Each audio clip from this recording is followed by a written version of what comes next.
Your kindness is killing you. That smile, that endless availability, that inability to say no, it's not making you a better person, it's making you a lesser version of yourself. Every time you say yes when your spirit screams no, you're committing a slow form of suicide. You're sacrificing your purpose on the altar of popularity, trading your destiny for temporary approval.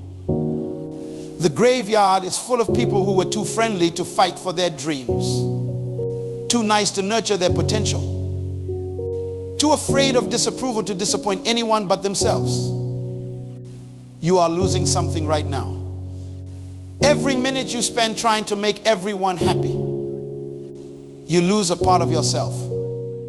Your potential is bleeding away while you smile and nod and say yes to things that steal your time, your energy, and your purpose. I want to talk to you today about something that might sound strange at first. Stop being too friendly. No, I'm not telling you to be me.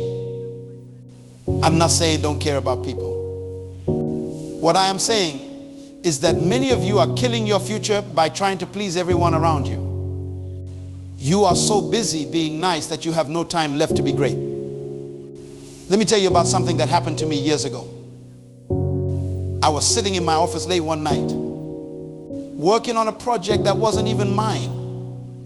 A colleague had asked for a little help, and somehow I ended up doing his entire presentation. My phone kept ringing, people wanting advice, wanting my time, wanting favors, and I said yes to all of them. My desk was covered with other people's priorities. My calendar was filled with meetings I didn't need to attend. My energy was spent on problems that weren't mine to solve. And there, buried under all those external demands, was a small notebook where I had written my own dreams, my own goals gathering dust because I was too busy being friendly to work on what truly mattered. That night, I looked at my watch and realized it was 2 a.m. I had been at the office for 18 hours. I had missed dinner with my family. And for what? To be nice, to be liked, to avoid disappointing people who probably wouldn't have done the same for me. I realized then that I wasn't being friendly, I was being foolish. I was sacrificing my purpose on the altar of popularity. Many of you are doing the exact same thing right now. You're saying yes when you should say no. You're giving away your most valuable resource, your time, to people who don't value it. You're putting other people's priorities ahead of your purpose. Being too friendly isn't kindness, it's a form of self-sabotage. When you try to please everyone, you end up pleasing no one, especially not yourself. Your relationships become unbalanced. People start to expect your sacrifice. They begin to see your time, your energy, and your resources as something they're entitled to. And worst of all, you start to believe it too. The most dangerous thing about being too friendly isn't what it makes others do, it's what it makes you believe about yourself. You start to think your value comes from how much you give away, how available you are, how much you sacrifice. You begin to measure your worth by how much others need you rather than by how true you are to your purpose. Let me tell you what happens when you're too friendly. You become exhausted. Your energy isn't unlimited. Every time you say yes to something that isn't aligned with your purpose, you're saying no to your potential. You can't pour from an empty cup. And many of you are running on fumes because you've given everything away. Second, you become resentful. It starts small, a tiny voice in your head wondering why you're always the one picking up the slack. Always the one sacrificing. Always the one putting others first. That voice gets louder until one day that resentment spills over into your relationships, poisoning the very connections you were trying to nurture. Or third, you lose respect. Yes, that's right. People don't respect those who don't respect themselves. when you let others walk all over you, when you drop everything to meet their needs, when you consistently put yourself last, you're sending a message: my time isn't valuable. My boundaries don't matter. My purpose isn't important. And people will believe you. And most tragically, you miss your destiny. You were not born to be everyone's assistant. You were not put on this earth to make everyone comfortable. You were created with a specific purpose, with unique gifts, with a contribution that only you can make. But you can't fulfill that purpose if you're constantly derailed by every request, every need, every demand that comes your way. Now, let's talk about healthy boundaries. Boundaries aren't walls, they're bridges. They don't disconnect you from others. They create the conditions for authentic connection. When you have clear boundaries, people know what to expect from you. They know you value yourself and your time. And paradoxically, they value you more because of it. Think about the people you respect most. Are they the ones who are always available? Always saying yes? Always putting themselves last? Or are they the ones who have clear priorities? Who value their time? Who know when to say yes and when to say no? Setting boundaries isn't selfish, it's stewardship. You've been given gifts, talents, resources, and time. You're responsible for managing those things well. You're accountable for the life you've been given. Being too friendly often means being a poor steward of your purpose. Many of you are afraid that if you stop being so friendly, people won't like you anymore. Let me tell you a truth that might be hard to hear. If people only like you because you never say no, because you're always available, because you put their needs above your own, they don't really like you. They like what you do for them. They like the benefits of your sacrifice. They like the convenience of your availability. But they don't like you for who you are, because in all that giving, you've lost sight of who you are. There's a big difference between kindness and being taken advantage of. Kindness comes from strength. It's a choice you make from a place of self-respect and abundance. Being taken advantage of comes from weakness. It's what happens when you don't value yourself enough to establish healthy boundaries. Kindness says, I see your need and I choose to help because I care. Being taken advantage of says, I have to meet your need because I'm afraid of your disapproval. Kindness is giving what you can without resentment. Being taken advantage of is giving what you can't and resenting it afterward. Kindness fills you up. Being taken advantage of drains you. I've watched too many talented people waste their potential because they couldn't say no. I've seen brilliant minds stuck in mediocrity because they were too busy meeting everyone else's expectations to pursue excellence. I've witnessed people with world-changing ideas never change a thing because they were too friendly to rock the boat. Don't let that be your story. Let me tell you about Marcus, a brilliant young man I mentored some years ago. When I first met him, he was working 80 hours a week at a job he hated because he didn't want to disappoint his boss.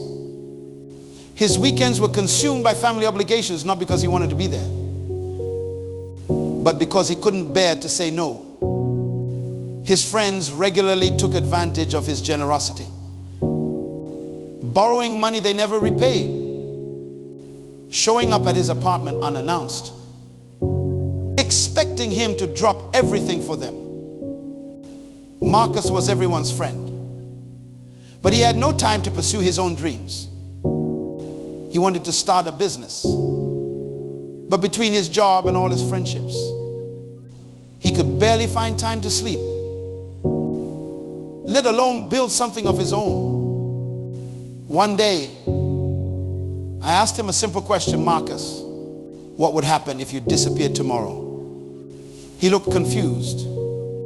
So I explained, if you vanished, your company would hire someone else. Your family would find other ways to handle their issues. Your friends would find someone else to take advantage of. Life would go on without you. But your purpose, that unique contribution only you can make, would die with you. That hit him hard. He realized he'd been living as if his only value was in what he could do for others, not in what he was created to do. Over the next year, Marcus transformed his life. He set office hours and stuck to them. Despite his boss's initial resistance, he started saying no to family demands that weren't emergencies. He had honest conversations with his friends about their one-sided relationships. Some of those friendships ended, and that was painful but necessary. With his new boundaries, Marcus found time to work on his business idea. He started small, working evenings and weekends. As his business grew, he reduced his hours at his job. 2 years later, he quit altogether to run his company full-time. The most interesting part, the people who truly cared about Marcus, the ones who valued him for who he was, not just what he could do for them, respected his boundaries. Those relationships grew stronger, deeper, more authentic. The relationships that couldn't survive his boundaries weren't worth keeping in the first place. Today, Marcus employs 15 people. His business helps small farmers get their products to market, improving both their livelihoods and food access in underserved communities. He's making a difference in the world, a difference that never would have happened if he had kept being too friendly. I'm not saying you should stop caring about people. I'm saying you should start caring about your purpose even more. Think about an airplane emergency. What do they tell you? Put your own oxygen mask on first before helping others. Why? Because if you pass out from lack of oxygen, you can't help anyone. The same principle applies to your life. If you're constantly giving all your energy away, you'll have nothing left for your purpose. And if you never fulfill your purpose, the world loses the unique contribution only you can make. Your time is not a renewable resource. Once it's gone forever. Every minute you spend on activities that don't align with your purpose is a minute you'll never get back.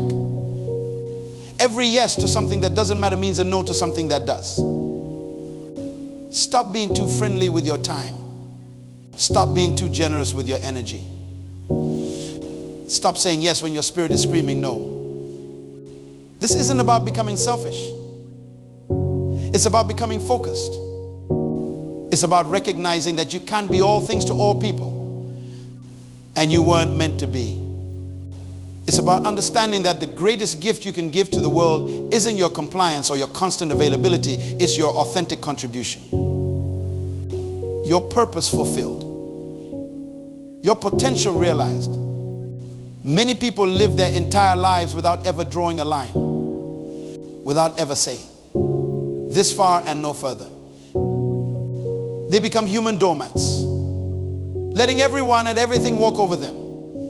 Then they wonder why they feel empty, exhausted, and resentful. They wonder why their dreams never materialize, why their goals remain out of reach, why their purpose goes unfulfilled. The answer is simple. They were too friendly with the wrong things and not friendly enough with the right ones. Too many people have built their prison with the bricks of accommodation. They have constructed walls of compliance around their potential. They have fortified these prisons with the cement of fear of rejection, fear of disapproval, fear of being alone. And now they sit inside these structures they've built, wondering why their lives feel so confined, so limited, so far from what they dreamed. The key to freedom is in your hand right now. That key is the word no. 2 letters, 1 syllable, infinite power, When you learn to say no to what doesn't serve your purpose, you create space to say yes to what does. Most people have this backward. They say yes to everything, then wonder why they have no room for their priorities. Your no is as important as your yes, maybe more important. Every great achievement in history came from someone who said no to distractions and yes to focus. Every breakthrough, every innovation, every movement forward happened because someone refused to scatter their energy and instead concentrated it on what mattered most. I have seen countless talented people who couldn't say no. They were smart, capable, full of potential, but they never achieved what they were capable of because they couldn't refuse the constant demands on their time and energy. Meanwhile, I've watched people with half their talent accomplish twice as much simply because they understood the power of no. No is not a rejection of others. It's a protection of yourself, your time, your energy, your purpose. It's an acknowledgement that your resources are finite and must be stewarded wisely. The strongest people I know aren't the ones who say yes to everything. They're the ones who know exactly when to say no. Their no comes from confidence, not fear. It comes from clarity, not confusion. It comes from understanding their worth, not questioning it. Many of you spend your days reacting to other people's urgencies, responding to every buzz of your phone, every notification, every request for just a minute of your time. Those minutes add up. Those interruptions compound. Soon, your life isn't yours anymore. It belongs to whoever makes the loudest demand. Stop giving away your power. Stop handing control of your life to others. Start saying no to what doesn't align with your purpose. And watch how quickly you start moving toward your goals. Now, let's talk about respect. Many people believe that being agreeable is available and accommodating earns them respect. This is one of the biggest lies in our culture today. Real respect doesn't come from making yourself small so others can feel big. It doesn't come from always saying yes. It doesn't come from being everyone's doormat. Respect comes from integrity, from standing for something, from having principles that don't bend with every gust of popular opinion. It comes from valuing yourself enough to expect others to value you too. It comes from knowing your worth and refusing to accept less. When you have clear boundaries, when you say no to what doesn't serve your purpose, people might be temporarily disappointed or even angry. But in the long run, they will respect you for it. They will understand that your time and energy are valuable. They will see that you are someone who knows their worth. Contrast this with what happens when you're too friendly, too available, too eager to please. Initially, people might seem happy with you, but over time, they start to take you for granted. They expect your sacrifice. They assume your compliance. And slowly, subtly, they begin to lose respect for you. I've seen this pattern play out hundreds of times.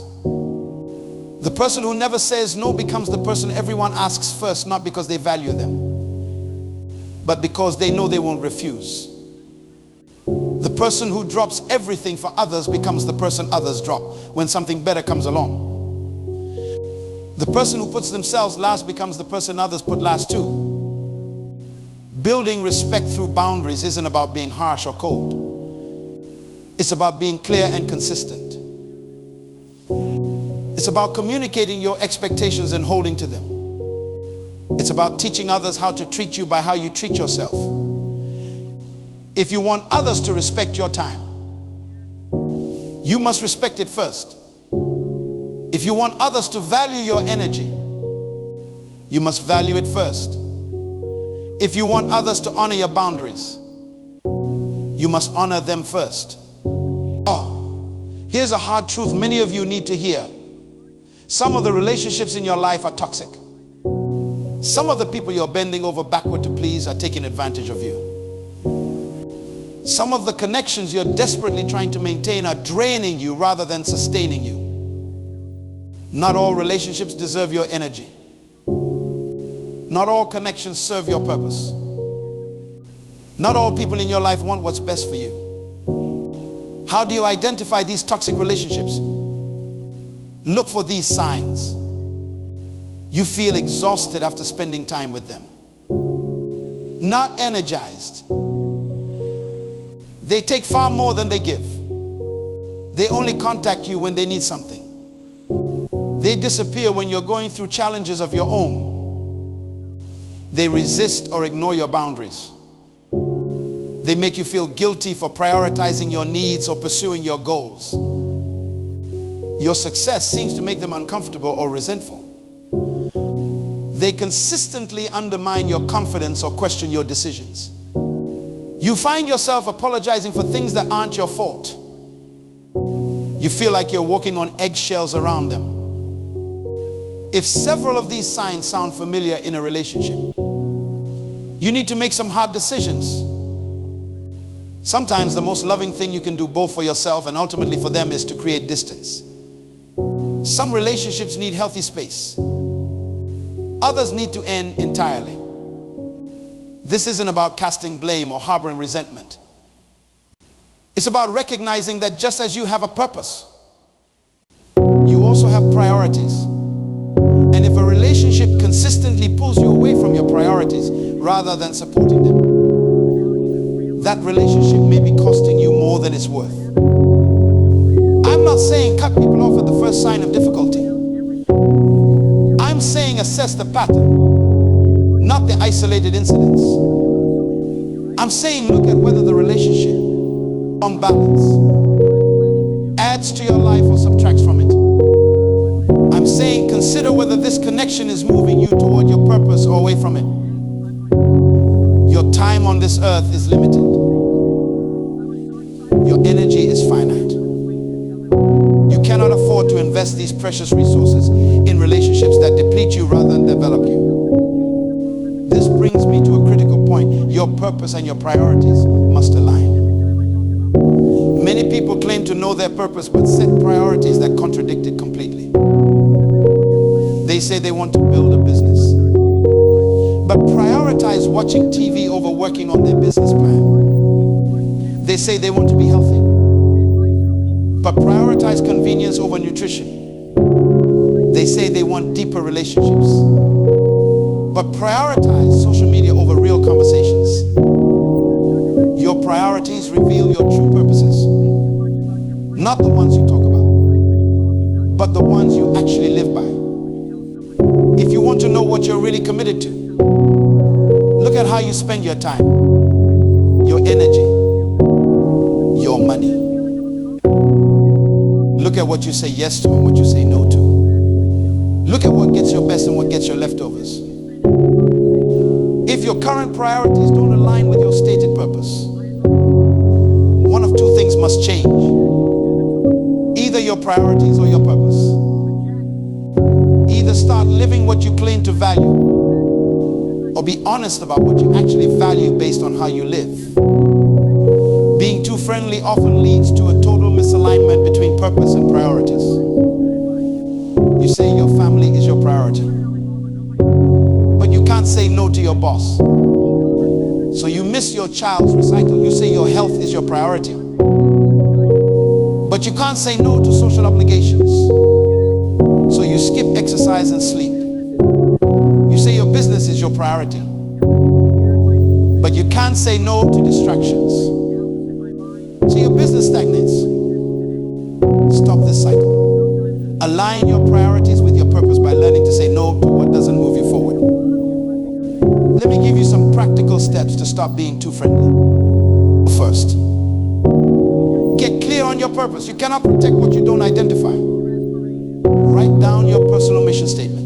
What were you created to do? What contribution are you meant to make? What problem are you here to solve? Unless you know your purpose, you won't know what deserves your yes and what deserves your no. Second, audit your current commitments. Make a list of everything you've said yes to, every obligation, every responsibility, every recurring activity. Next to each one, write whether it aligns with your purpose or not. Be brutally honest. You'll likely find that many of your current commitments are taking you nowhere near your goals. Third, create scripts for saying no. Many people struggle with no because they don't know how to say it gracefully. Prepare simple, clear, kind ways to decline requests. Practice them until they feel natural. Remember, you don't need to explain or justify your no. I'm not able to take that on right now as a complete sentence. Start small. Don't try to transform all your relationships overnight. Begin by setting boundaries in low-risk situations. Say no to the telemarketer. Decline the optional meeting. As you build this muscle, gradually apply it to more important areas of your life. Fifth, expect resistance. When you start setting boundaries, people will test them. They're used to your yes, and they won't give it up easily. Some will push back. Some will try to make you feel guilty. Some might even get angry. Stand firm. The temporary discomfort of maintaining your boundary is nothing compared to the permanent resentment of continually crossing it. Sixth, surround yourself with boundary respecters. Seek out people who honor your no, who don't take your time for granted, who respect your priorities. These healthy relationships will give you strength to address the unhealthy ones. Finally, celebrate your progress. Every time you successfully protect your boundaries, acknowledge it. Every time you say no to what doesn't serve your purpose, recognize the victory. You're reclaiming your life one decision at a time. Let me tell you about Sophia, a woman who attended one of my leadership conferences several years ago. When I met her, she was exhausted, burned out, and resentful.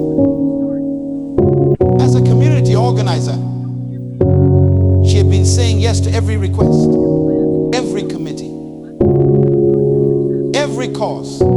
She worked 70-hour weeks, was available by phone 24/7, and hadn't taken a vacation in 3 years. Her health was suffering. Her relationships were strained. And despite all her work, her impact was limited because she was spread too thin to excel at anything. During our workshop on boundaries, something clicked for Sophia. She realized that by trying to help everyone, she was actually helping no one effectively, least of all herself. She committed to making a change. It wasn't easy. She had to step down from several committees. She had to start turning off her phone after 8 p.m. She had to learn to delegate tasks. She had always handled herself. Some people in her community were upset, even called her selfish, but she held firm. With her newfound time and energy, Sophia focused on the one area where she could make the greatest impact: youth mentorship. Rather than being involved in a dozen initiatives superficially, she poured herself into this one area deeply. 2 years later, I received a letter from Sophia. Her youth program had expanded to 3 locations and was showing measurable results in keeping at-risk teenagers in school. She had trained 10 other mentors who were now leading their own groups. She had secured stable funding through grants. She actually had time to write properly. Her health had improved dramatically. Her closest relationships were stronger than ever. And here's what struck me most: the very people who initially resisted her boundaries were now among her biggest supporters. They respected her focus, her clarity, her results. stopping being too friendly. Sophia had actually increased her positive impact on her community. Your story can follow a similar path. You can go from being scattered to focused, from exhausted to energized, from resentful to purposeful. But it starts with a decision to stop being too friendly with what doesn't matter so you can be fully committed to what does. Remember, the world doesn't need more nice people who say yes to everything. The world needs more purposeful people who say yes to what matters and no to what doesn't. The world doesn't need more people pleasers. It needs more difference makers. And you cannot make a difference if you're too busy making everyone happy.